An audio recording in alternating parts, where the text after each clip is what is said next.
we're going to be talking about the age-old question: do I get a tri bike or do I get a road bike? It's a complicated answer. I wish I could say get a tri bike all the time because a tri bike may not be the solution to your situation. So those are a few things to consider when you're looking at, do I need a tri bike? Or maybe you don't have any bike at all and you want to get into triathlons. It's like, well, I borrowed one. Do I need a road bike or tri bike? I kind of go into, well, it depends. If you're out there and you're just now getting into triathlons, you don't know if it's going to be something you kind of do long term, but maybe you want to use the bike for other needs.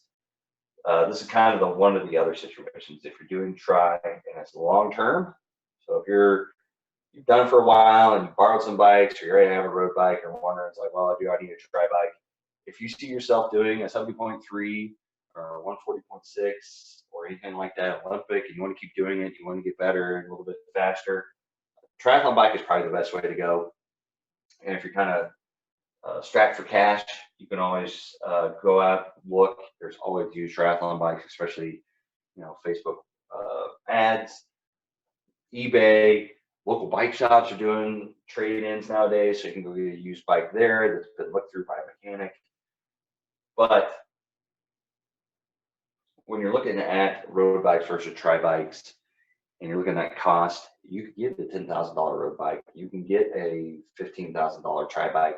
It really, price just kind of depends on the components, the style of the bike, how new it is, variable different aspects. So really, if you're just looking at tri bike versus road bike, I want to get one or the other. Which one costs more? That's like saying, well, I want to get a truck. Which one costs more? Well, if you're going to get a bottom baseline Ford F-150, obviously it's going to be cheaper than the heavy duty Chevy Duramax dually that can tow 5 houses behind it. So the same goes with bikes. So if you're going to get a bottom entry level road bike, it's going to be a lot less expensive than going out and buying a high end Trek or Ventum or some other bike. So you can't always go in there thinking, well, is one going to be more expensive than the other?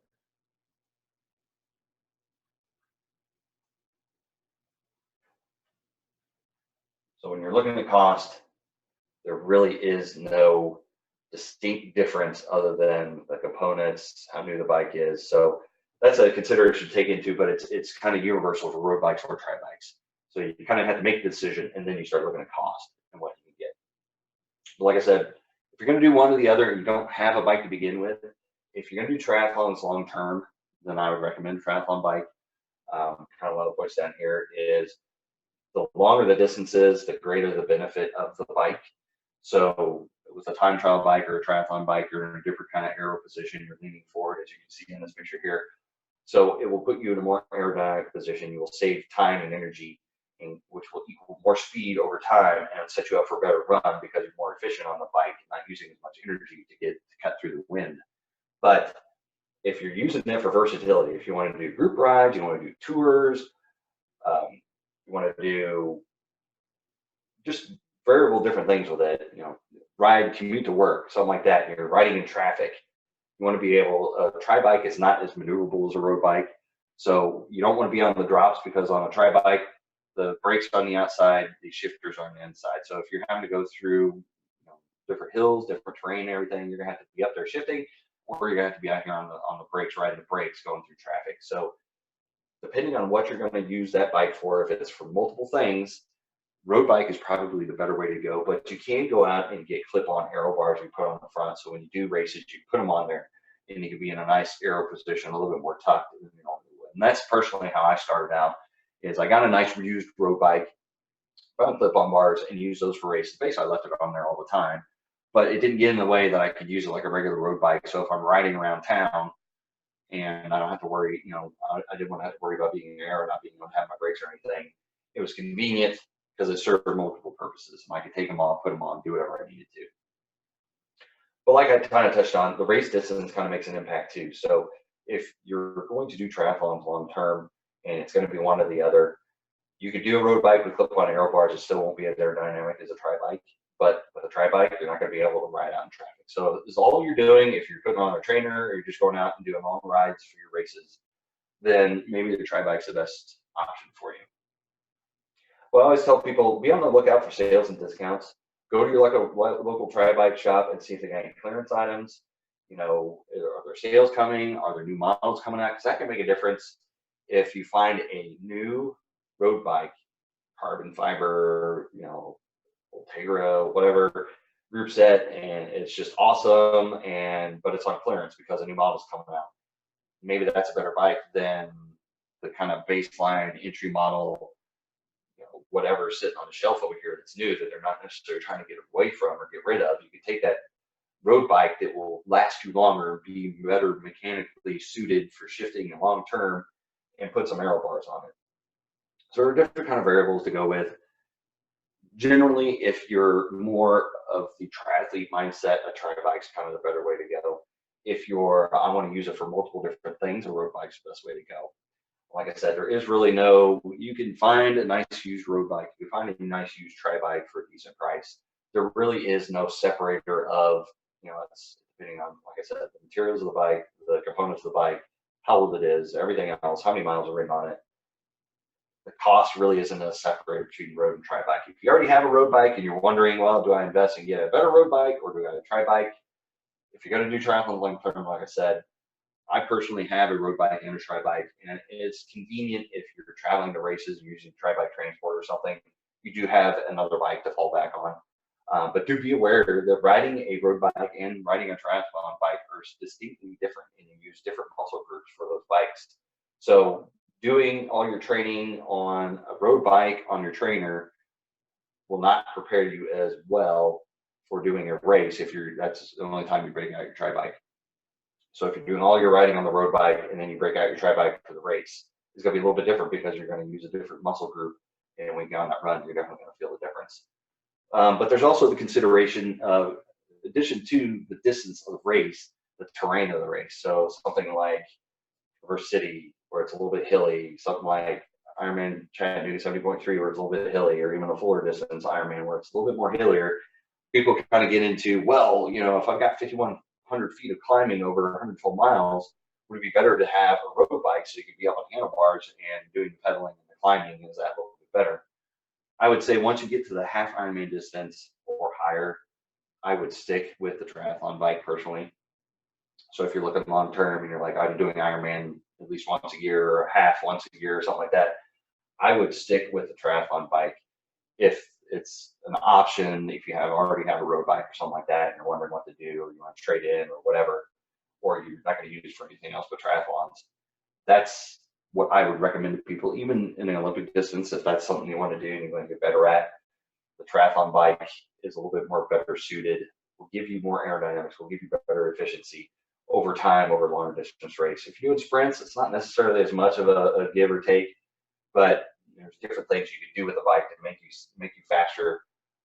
But I would look at a race. If you're doing Escape from Alcatraz, there's a few sections where you're going to be in an aero and it's going to be a little bit of an advantage to have a time trial bike.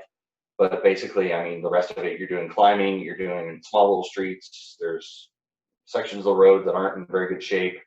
You know, you could be on the drops on a road bike and still get just as much efficiency as going out and doing it with a time trial bike. So in that situation, an extreme climbing situation, it may not be as advantageous to have a time trial bike.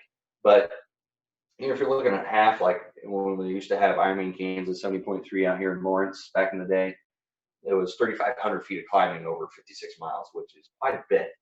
But everybody brought time trial bikes because at the end, yeah, the climbs, you could do those in the drops, either on a time trial bike or the road bike, and still it's going to be depending on your gearing. So if your cassette's a little bit different and set up for climbing, you're going to be okay. But there's also sections where you can just go in an aero and just lay it all out there, and downhills, stuff like that. So really the terrain isn't as much a consideration unless it's something extreme, like an extreme event like Patagonia Man or Norseman or something like that, to where it's a consideration over time that you're doing 8,500 feet of climbing like Ironman Lake Tahoe. Maybe that would have been better to do it on a road bike necessarily. You've been more comfortable doing the climbing, but I did it with a time trial bike and I'm here to tell about it. Another consideration is if you just can't get comfortable on a TT bike because the fit is distinctly different, It's more aggressive. You're more forward. It's going to put more strain on your lower back. So if you got sciatic issues, you got other issues, make sure that your body can handle being in that position. Make sure you're doing your stretching, your mobility, making sure you're opening up. So, and you got your core engaged and you're doing different things to be ready for a time trial bike. If you're in a situation where you have limited mobility in certain circumstances, maybe that sends you back to a road bike, just to be able to make sure that you can finish events and not be in a situation where something locks up and then you have to bail on the bike course just because you're on a time trial bike and it just didn't work right. So again, go out there and try them out. So go try, local bike shops usually will let you demo them, just ride them around, see if you can be comfortable for a minute. I know like Quintana Roo will rent them out at races. So if you do age group national or something like that, you could try one of their bikes for a race, go there, rent it, they'll set it up for you and go race it. So go test one out just to make sure. I mean, most people nowadays have ridden a road bike and kind of know what to expect, but when you're doing time trial tri bike, it's kind of a different animal. So just make sure you're aware of that, especially over time. I always recommend getting a fit done if you do that because you want that done right, especially if you're doing long distance and extreme training and long distance training and long time training. The other thing I was going to say, if you do find a bike and you want to go for it, like I said, make sure you're paying attention. Usually in the fall, people are having sales, Black Friday, that type of thing. That's kind of time to load up.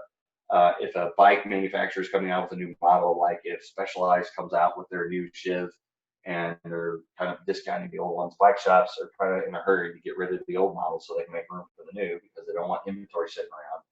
So you may find quite a deal on a 2-year-old bike that you didn't think you had the opportunity for. You're in a different level of road bike to be able to fit the budget, but hey, you found this nice 2-year-old tri bike that's new, that's never been ridden, sitting in the back of a bike shop that fits you, and that might be able your way to slide in there and do it cost effectively. But also, like I said, my athletes, I'm with Quintana Roo. They're kind of a partner of mine, so anybody in my group has the opportunity for discounts. So if you watch this video, you're in one of my virtual training groups, you're in my membership tribe or whatever, you can get a discount. Just reach out to me and we'll work something out with Quintana Roo. And like I said, I love their frames and their bikes. I've had mine since 2017. Bought it at USAT Nationals in 2017, so it's been a great frame. Not sitting out a shameless plug or anything like that, but I wouldn't talk about it unless they work well for me. But I digress. Getting back to the main point. So it's not an easy use a tri bike. It's not an easy use a road bike. It's several different things you have to take into consideration to make sure that you're getting the right bike that will fit for you, that won't end up in a shelf in your garage that you're like, well, I rode it a few times, it was uncomfortable, and I just didn't want to ride it anymore. Make sure you do the time and the research, especially if you're spending a big bucks for something like this. You want to make sure it works right for you. So if you got any questions, anything you want to add to that, send me a note, leave me a comment, and I'll get back to you.